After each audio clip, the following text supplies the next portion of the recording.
আসসালামু আলাইকুম প্রিয় viewers, welcome to Sathi recipe house. আজকে আরেকটা নিউ রেসিপি নিয়ে আসলাম। প্রথমে একটা বলে কিছু কই মাছ নিলাম, তারপরে একটু হলুদ গুঁড়ো, মরিচ গুঁড়ো আর লবণ দিয়ে মাখিয়ে নেব। এই তো মাছটা মাখানো কমপ্লিট। এখন চুলে একটা প্যান বসালাম, তারপরে পরিমাণ মতো তেল দিয়ে মাছগুলো ভেজে নেব। মাছগুলো ভাজা কমপ্লিট। এখন ওই তেলে আবার কিছু পেঁয়াজ কুচি দিলাম, দিয়ে পেঁয়াজ কুচিটা একটু বাদামি কালার করে ভেজে নেব। তারপরে একটু আদা রসুন বাটা দেব।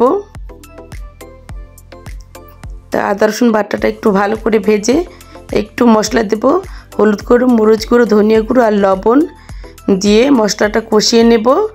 ভিউয়ার্স, আমার রেসিপিটা ভালো লাগলে সাবস্ক্রাইব প্লিজ। বেশি বেশি ভালো লাগলে লাইক কমেন্ট শেয়ার করে পাশে থাকবেন।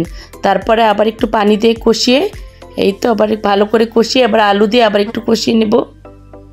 তারপরে আলু দিয়ে কষানোর পরে ফুলকপিগুলো দিয়ে আবার একটু কষিয়ে নেব। তারপরে পরিমাণ মতো ঝোল দিয়ে দিব, দিয়ে কই মাছগুলো দিব। তারপরে কিছু টমেটো আর কাঁচামরিচ দিয়ে তারপরে ধনেপাতা কুচি দিয়ে, এই তো আমার রান্নাটা কমপ্লিট।